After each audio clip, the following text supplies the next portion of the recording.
Ok, vamos ver então agora a questão da causalidade. Muitas vezes não é possível estabelecer uma causa, ou seja, a origem de uma doença ou de qualquer outra condição médica. Nós podemos conseguir evidências, obter evidências a partir de observações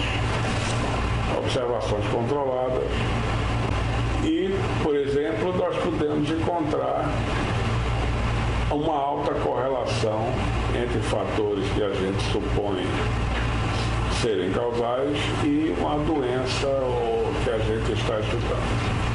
Ora, entretanto, nós sabemos que correlação não é causa. Então, correlação não estabelece nenhuma determinismo causal. Uma correlação reflete apenas uma associação. Por mais significativa que seja uma correlação, ela diz apenas isto, uma associação. E a determinação de associações entre fatores diversos e doenças é o principal objetivo da clínica médica, o principal objetivo da epidemiologia clínica e da formação da estrutura do diagnóstico e do tratamento e praticamente de toda a medicina que nós hoje praticamos. Em outras palavras, a observação de que o fator A está sempre presente quando o efeito B, a doença, acontece, não significa, sob hipótese alguma, que A seja a causa de B. Só é possível afirmar uma causalidade se isso ficar provado cientificamente, ou seja, através de experimentos controlados em laboratório, experimentos esses que são posteriormente replicados, repetidos, e no qual se demonstra a relação direta entre o que se supõe ser a causa e o que se supõe ser o efeito. Ora, nós sabemos que isso é muito difícil por várias razões. Primeiro, pela própria natureza do sistema que nós estamos observando. A dificuldade de se estabelecer, mesmo em termos experimentais, uma causalidade direta, confirmada. Por exemplo, o fato do vírus da imunodeficiência adquirida, o vírus supostamente causa a AIDS. Ora, nós sabemos hoje em dia, por numerosos experimentos epidemiológicos e pela boa resposta ao tratamento de antivirais, que a AIDS é muito provavelmente causada por um vírus.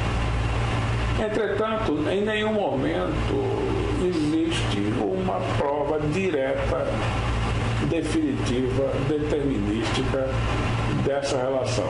Isto porque nós não conhecemos um modelo animal satisfatório que permita reproduzir a doença em laboratório e lá então nós estudamos essa interação, o que inclusive produziria novos conhecimentos. Segundo, sendo a AIDS uma doença eminentemente humana, nós não podemos, por razões éticas e humanísticas, fazer experimentos de laboratório como eram feitos, por exemplo, pelos nazistas na Segunda Guerra Mundial com seres humanos. Consequentemente, nós temos que ter métodos que nos dê uma boa evidência de que uma causa provável está presente, no caso de que o HIV é uma causa provável. E se nós conseguimos mostrar isso com razoável grau de probabilidade, de chances de estar certo, certamente as medidas preconizadas para esse tipo de situação serão melhores avaliadas e implementadas. Da mesma forma, por exemplo, nós não podemos testar coisas como alguns pesquisadores supõem ser a esquizofrenia um produto de uma infecção do recém-nascido. Né? Alguns pesquisadores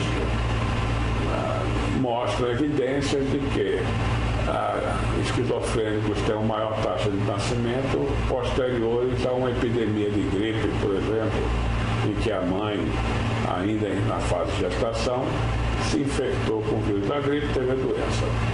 Ora, isso é uma suposição apenas. E para provar se isso é fato ou não, se um vírus é uma causa real, determinística da esquizofrenia, seria necessário fazer um experimento em laboratório em que mães fossem infectadas e, consequentemente, avaliados os recém-nascidos em relação a essa doença. Isso é um absurdo. Eticamente, isso é absolutamente impensável. Humanisticamente também, etc. Então, há situações de medicina em que nós não temos como demonstrar uma causa real, uma causa determinada para uma determinada doença. E isso é relativamente frequente. Só é possível estabelecer uma causalidade que explique que o fator A é a causa que determina o efeito B em estudos controlados, como eu já mencionei anteriormente, em laboratório, e muitas vezes com muita dificuldade de alto custo. E isso requer experimentos, repetições, réplicas e uma série de outras medidas, de outras intervenções eminentemente científicas, que muitas vezes é muito difícil, muitas vezes é impossível ou extremamente custosa e muitas vezes razões éticas e humanísticas não podem ser realizadas. Um exemplo é a bem conhecida e hoje amplamente discutida na mídia a relação entre tabagismo e câncer de pulmão. Numerosas pesquisas retrospectivas e prospectivas feitas em várias partes do mundo por diferentes pesquisadores em diferentes épocas têm demonstrado sempre sistematicamente uma forte associação, uma correlação muito forte entre o hábito de fumar e a incidência de câncer pulmonar, seja pela demonstração da doença, seja pela mortalidade. Entretanto, não existe estudo algum, nenhum estudo que mostre que o cigarro é diretamente a causa determinística do câncer de pulmão. Nós sabemos que uma pessoa que nunca fumou ou que não vive em ambiente onde esteja exposto eventualmente à fumaça do cigarro, sabemos que pessoas com esse perfil podem desenvolver um tumor no pulmão, um carcinoma pulmonar. Entretanto, nós sabemos que se essa pessoa fuma, se ela é um fumante inveterado, a sua chance aumenta de mais de 10 vezes em ter um câncer dessa natureza. Mas nós não sabemos como demonstrar isso, porque é muito difícil reproduzir em laboratório um sistema em que, controladamente, nós possamos mostrar que 1, 2, 3 ou vários componentes do cigarro atuam diretamente no órgão alvo, o pulmão, modificando as suas células e levando a doença. O que nós sabemos é que se você fuma, se você é um fumante habitual, inveterado, a sua chance de ter um carcinoma pulmonar é 10 vezes maior do que no indivíduo que não fuma, que nunca fumou um cigarro sequer. Mas aqui nós temos agora um outro elemento que mostra para nós essa questão delicada em medicina.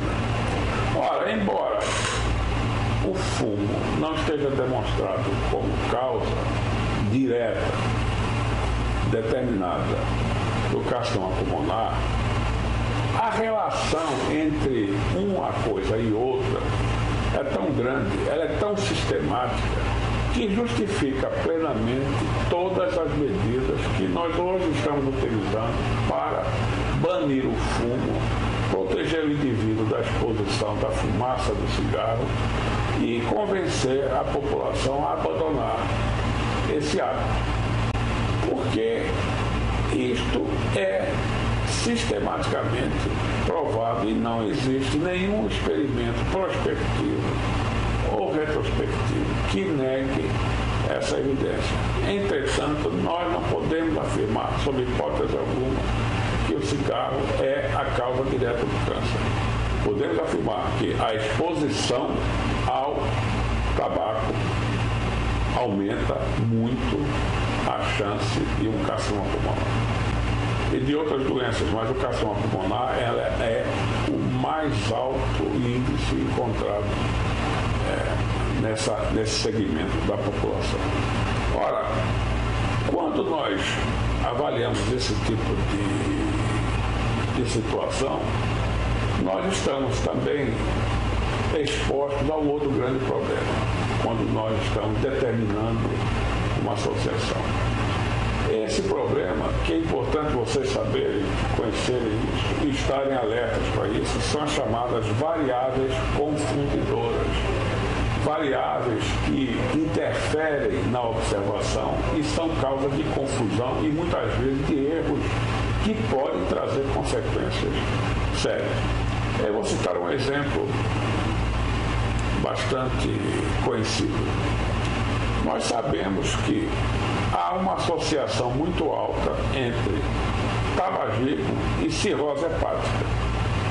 Então vocês perguntam, ora, eu não sabia que o cigarro podia causar cirrose hepática. Em primeiro lugar, o cigarro não causa nem cirrose hepática, nem câncer de pulmão, porque, como eu já falei, nós não temos evidências diretas, laboratoriais, científicas, que provem essa relação direta.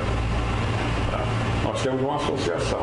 E o que está vendo agora aqui é exatamente o que eu quero mostrar para vocês aqui. Nós temos uma associação que mostra a relação entre fumo e carcinoma pulmonar. Mas agora estou falando para vocês que existe uma associação também alta entre fumo e cirrose hepática. Ora, nós sabemos por experiência clínica, histórica, que o cigarro não tem relação com cirrose hepática e que a cirrose hepática está muito relacionada ao alcoolismo crônico. E quando nós vamos controlar as observações epidemiológicas, clínico-epidemiológicas desse segmento de população, nós encontramos que os alcoolistas crônicos são também fumantes inveterados em sua grande maioria. Ou seja, o hábito de fumar é muito comum entre os alcoolistas. Consequentemente, nós temos uma associação entre hábito de fumar, câncer de pulmão e cirrose, mas quando nós controlamos essas observações, quando nós encontramos uma situação desta, nós temos que partir para experimentos em que nós vamos tentar controlar esse tipo de observação. Como é que nós fazemos? Simplesmente pegando populações de alcoolistas que não fumam, alcoolistas que fumam e somente de fumantes, e pessoas que nem bebem nem fumam. A partir daí nós podemos separar essa chamada variável confundidora. que pode induzir a erros sérios. Por exemplo, um erro que pode levar você estar anos e mais anos preconizar tratamentos e medidas preventivas incorretas que não têm efeito nenhum, mantendo a mortalidade da população por tal doença sempre ativa e gastando muito do dinheiro público com políticas absolutamente ineficazes. Portanto, é preciso ter muito cuidado e conhecer bem esse tipo de situação e desenhar experimentos absolutamente bem estruturados para justamente vocês evitarem o grande problema das variáveis confundidoras quando estão estudando algum tipo de associação. Ora, o método clínico ele é muito semelhante e isso inclusive é muito usado nas aulas de epidemiologia. É um método muito semelhante ao de uma investigação criminal. E esse método, muitas vezes, vocês vão ler isso aí com o nome de eliminação de suspeitas. Outro dia eu estava lendo um livro de física em que o autor, comentando o método usado na física, ele cita exatamente isso, o método de eliminação de suspeitos. A primeira coisa que o investigador de um crime faz é eliminar os suspeitos. Há muitos suspeitos, ele identifica a história e os testemunhos e vai eliminando aqueles suspeitos, ficando somente com poucos suspeitos que seriam os mais provavelmente autores do crime. A partir daí, ele vai investigar detalhadamente cada um deles, examinar se havia motivo, se houve uma oportunidade para estar com a vítima no momento do crime, o método, se o método era acessível ao suspeito. Ou seja, isso tudo é como se chama no jargão da investigação criminal. A tarefa do investigador é colocar o suspeito na cena do crime. No momento que ele encaixa o suspeito na cena do crime, ele cria um argumento, a evidência bastante provável de ser ele o autor daquele crime. Ora, como o detetive, o juiz, o promotor, os jurados e todo mundo não estava presente na cena do crime, ninguém pode afirmar que foi aquele suspeito o autor do crime. Ele será julgado a partir de evidências e a tarefa do investigador é coletar evidências, dados suficientes para dirimir qualquer dúvida razoável daquilo. Ou seja, quando as dúvidas se tornam mínimas, o indivíduo será então julgado como o culpado. E isso mostra exatamente a questão que nós queremos dizer aqui. O que houve foi a demonstração de uma associação e não de uma causalidade, porque ninguém viu o suspeito praticar o crime. A mesma coisa que nós fazemos. Nós vamos analisar dados, colher evidências e encontrar uma associação. Ou seja, colocar o suspeito na cena do crime.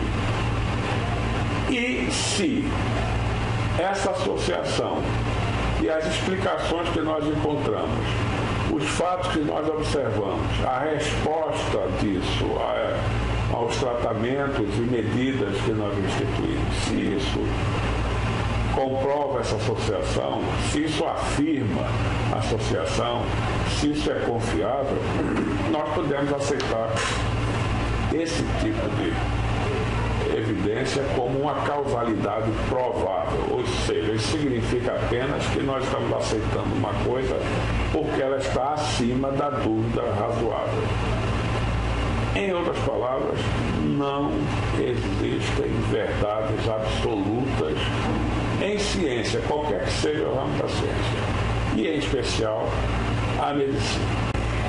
Houve um longo percurso para nós chegarmos a esse método, para nós podermos ter o método inferencial, disciplinar o raciocínio indutivo e aplicar a medicina. E esse método é o método da epidemiologia, da observação de como as doenças aparecem, se espalham, de como elas se comportam nas populações, como elas se associam a determinados valores e uma série de outras coisas. Isso começou com um médico extraordinário, John Snow, em 1854, durante uma epidemia de cólera em Londres. Snow simplesmente pegou o mapa da cidade e mapeou todos os casos de cólera segundo o local de residência do doente. Quando ele terminou de mapear todos esses doentes no mapa, ele pôde observar uma coisa impressionante. Ele viu que esses doentes se concentravam exatamente num bairro chamado Broad Street, onde ficava uma das bombas de água que a população obtinha água, onde lá tinha um poço importante. Ora, essa associação entre doentes e aquele poço, aquela rua, aquela cidade, aquele bairro, deixou para ele, claro, a possibilidade razoável de que ali havia uma fonte de contágio. Com isso, ao se remover o braço da bomba, que acionava a bomba, e a população não poder mais usar aquela bomba, ele acabou com a epidemia de Londres. Então, está aí um exemplo que nem sempre a causalidade é necessária para se resolver um problema em medicina. Muitas vezes basta demonstrar a presença de uma associação forte, uma associação que é consubstanciada por diversas observações. Esse é o fundamento que importa. Por exemplo, o John Snow conseguiu eliminar as epidemias de cólera em 1854 com essa observação. E a partir daí, toda a modificação no tratamento de água da cidade, que ela foi instituída lentamente, muita controvérsia aconteceu, etc. Ora, o agente causal da cólera, o Vibrio colérico, a bactéria que causa essa doença, só foi descoberta em 1905, quando se provou a relação causal do Vibrio colérico com a doença. Entretanto, era indiferente se o agente causal era uma bactéria ou se era um miasma. Tá? Isso era indiferente frente à observação sistemática, frente à associação que John Snow demonstrou naquela época. Isso mostra o poder desse tipo de método de observação, o poder desse tipo de raciocínio empírico, tá? E de como a medicina, a partir daí, extraiu importantes progressos. Portanto, nós falamos em associação porque nós não determinamos a causa. É mais importante determinar uma associação. É mais importante que essa associação seja bem confiável a sua demonstração. Ou seja, precisamos eliminar possíveis variáveis confundidoras. E por isso nós preferimos chamar fatores de risco àqueles elementos que nós supomos ou imaginamos serem causas, mas não podemos provar. Portanto, nós temos uma nova entidade chamada fator de risco, que é um elemento qualquer cuja presença está associada a um aumento na frequência de uma dada doença. No próximo, agora vamos falar daqui a pouco sobre como é que nós podemos usar esses princípios da associação para estabelecer uma causalidade provável nas situações que eu já falei anteriormente, em que muitas vezes é impossível ou extremamente difícil estabelecer uma causalidade determinística direta.